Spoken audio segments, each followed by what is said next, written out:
Hey y'all, it's Laura. Today for Top 5 Wednesday, the topic is 5 series that got worth with each book/season. So it's open for television shows, so I'll talk about some of the TV shows that I fell out of love with at the end of this video. Now, a lot of the books I'm going to talk about I don't physically own because I stopped buying/reading them after I stopped liking them, and they just got worse and they fell apart, and it just was like, why is this still a thing? Oh, do you like my pins? I feel so 90s AF right now. Once I got this pin from the Tahara Mafi signing, I was like, I'm in love. I mean, I've had tons of button pins, but now I'm like, enamel. Enamel is the way to go. I have some cake. So this is actually from like the American Girl store. So I've had this since like 2001. Furthermore, there's my Winter Guard pin from doing Color Guard. Winter is Coming, Game of Thrones, The Starks. I had a Targaryen one and I lost it and I'm so sad. I have Belle from Disney World.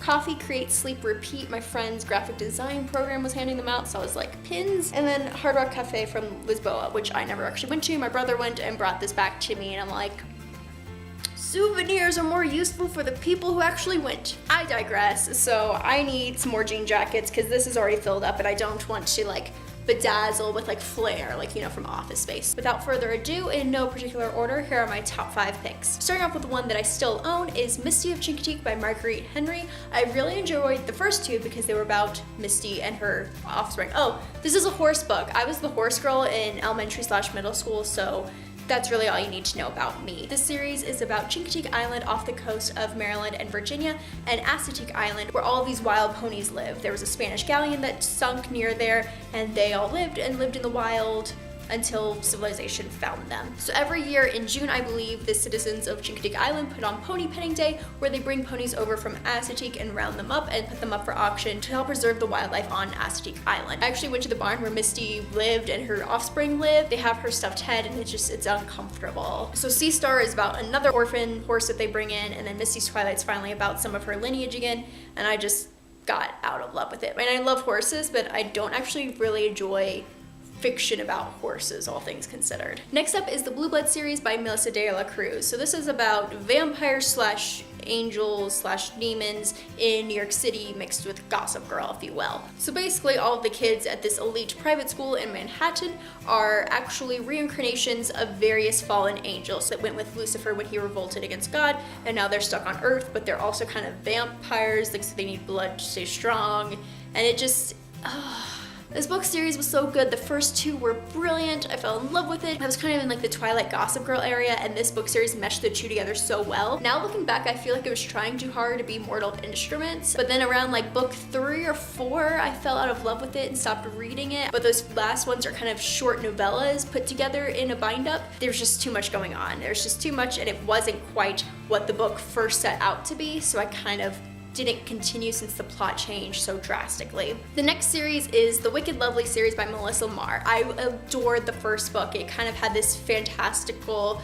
fairy darkness that I hadn't read before, and then it just fell apart because it tried to do too much, and I just was not invested in the universe. So I was really just invested in Keenan and Ashlyn, and when it stopped focusing on them, I fell out of love with it. So really, like, I kind of liked the third book because it went back to their story. I'm really annoyed that I wasted my time reading that series since I didn't enjoy it. The last book series I'll talk about is the House of Night series by PC and Kristen Cass. So this is a mother-daughter writing duo. It was one of the other vampire books I picked up after Twilight. There was like 6 or 7 of them.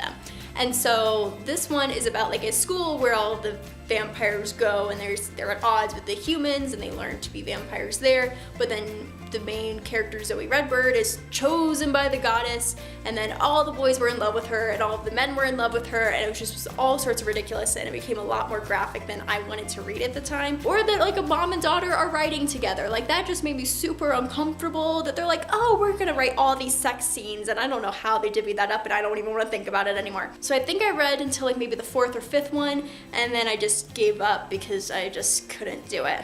So I mean, out of these 4 series, I only quit 2 of them, which is like a 50% odd. So I wouldn't like pass the class, but it's not about passing the reading class. It's about reading things that you enjoy and are passionate about. For number 5, I'll talk about some of the TV shows that I've quit or fell out of love with as it got on.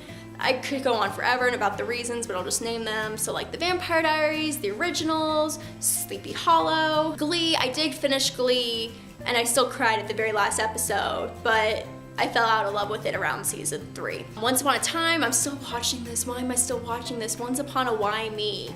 Why me? Lost, I did finish Lost. The ending was WTF. SpongeBob, brilliant first seasons, like iconic, epic, wonderful, and then after the writer's strike of 2007, it just kind of all fell flat and got more crude and isn't the SpongeBob I know and love and remember. Well, those are some of the series and TV shows that have disappointed me. Let me know if you did this top 5 Wednesday, and I'd love to check out your video or your blog post or your Twitter rant or whatever, really. Like, as long as you're creating and putting your ideas out there, I don't see a problem with whatever medium you use. So have at it, create, do I have it? Coffee, create, sleep, repeat. Sounds about right. There needs to be a read in there somewhere. Sometimes the creators fall out of love with what they're creating and they probably need to take a step back to reevaluate their work. So that's sometimes how I feel about my booktube channel, where I just keep going, chugging along on autopilot without really loving what I'm doing sometimes. So it's always great to take those creative rests and those creative breaks, unplug, and to come back with a greater focus and direction. Well, my name's Laura, this has been Bookies and Cookies. I post videos on Sundays and Thursdays and Wednesdays when there's a top 5 Wednesday that I'm in love with. I love each and every one of you, and I hope you never forget that you are loved, and remember that it's okay to take a break. Thanks, guys. In June, I believe, I'll wait. Coffee, create, read, sleep, repeat. Put that on the back of a shampoo bottle. You are so loved, and I've been looking above the camera this entire time.